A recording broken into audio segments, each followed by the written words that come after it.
Alright, it's time to review The Dark Tower. That was my Matthew McConaughey impression.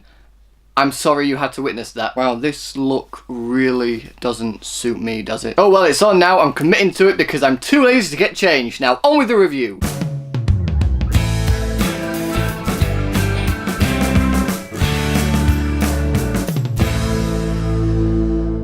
The Dark Tower. So The Dark Tower is based off of a series of novels by Stephen King and stars Idris Elba, Matthew McConaughey and Tom Taylor, I believe is his name. In this movie, Tom Taylor plays Jake Chambers, who is having visions of this other world and this dark tower that is constantly being attacked by Walter, also known as the Man in Black, also known as, alright, Matthew McConaughey. That impression's going to keep coming back in this review, by the way. I hope you don't mind because it is shit, but I like it. As well as visions of a lone gunslinger played by Idris Elba, who is tasked with protecting the Dark Tower at all costs. And when Jake manages to find a doorway to this other world, he teams up with Idris Elba to take down the Man in Black for good before all life as we know it comes to an end. And I'd like to say that's the basic plot of this movie, but I feel like there is a lot missing from this film because as far as I know, it is based on all 6 books. Or at least I've taken elements from all 6 of these different books. I can't be sure if there's 6 books, could be 5, I'm not entirely sure. I haven't actually read the books myself. But not only that, there are about 3 or 4 screenwriters for this movie as well, and it really does show. You do feel like there is a lot missing from this film. There isn't much time dedicated to expanding these worlds and expanding this possible universe that they could have. But despite that, I actually had a really good time with this movie. I found it really entertaining. Plus, the main actors in this film give fantastic performances. I mean, Idris Elba plays his usual gruff self, but he does it in a way that commands such screen presence. Whenever he's on screen, you are hooked to him. He's a very broken man, he's a very damaged man, and you do see that in the film. He does well of portraying that, especially with little looks and glances that he has here and there throughout the film. You've also got, alright, Matthew McConaughey is the Man in Black, also known as Walter. And although Matthew McConaughey is basically Matthew McConaughey in this movie, he does actually have a very intimidating screen presence in this film as well. He was intense when he needed to be, he was threatening when he needed to be, his back and forth with Idris Elba's character was actually really good as well. I mean, he's genuinely toying with Idris Elba's character throughout this entire film, and you do feel that. You do feel like Idris Elba is getting weaker and weaker by the minute the more that this guy messes with him. The only issue I really had with his character is he is incredibly powerful. I mean, there are moments in this film where he just says to certain characters, stop breathing, and they just stop breathing. And though they use his powers a lot throughout this film, and they do address the fact that Idris Elba isn't fully affected by it, I feel like there is a lot more he could have done in use of his powers that could have created more of a threat, and could have raised the stakes more for Idris Elba and Tom Taylor's characters. Tom Taylor as well in this movie I thought was absolutely fantastic. He had great emotional range as this character. He was able to go from humorous to serious to heartbroken very easily, and he's definitely the character you latch onto more throughout this entire film, which is great because that's really what you're supposed to do. I mean, it's his story. I also like the element of the fish out of water story. You first have Jake going into the gunslinger's world and not knowing how their world works, and then you have Idris Elba coming over to his world and not knowing how their world works, which is actually quite humorous throughout this entire film. It created quite a few comedic moments in this movie. Not all of it worked, but for the most part, a lot of them were really funny. And I will say the action sequences in this film as well, I thought were incredibly entertaining, really thrilling. And the way the gunslinger did a lot of trick shots with his gun, I found incredibly entertaining. It was just awesome to see. Granted,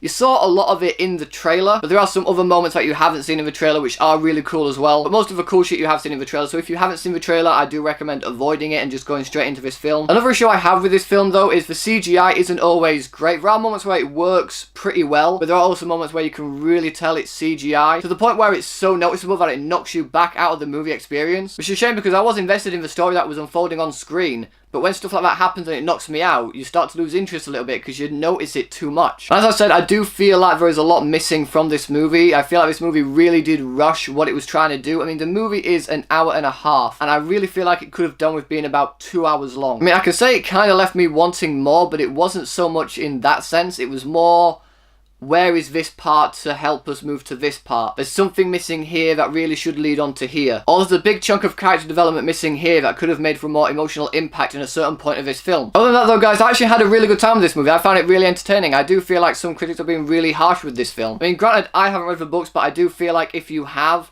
you may be really disappointed by this movie. Considering its elements from all 6 books, there's going to be a lot that they completely missed out. I do feel like the movie was focused more on trying to set up a new universe rather than actually tell a good story. Granted, I liked the story and the action sequences were great, and I do love the 3 main performances in this film. It's not a great film, no, but I found it entertaining. I probably would watch it again. I'll probably buy it on Blu-ray. So for all that, I'm going to give The Dark Tower 3 stars.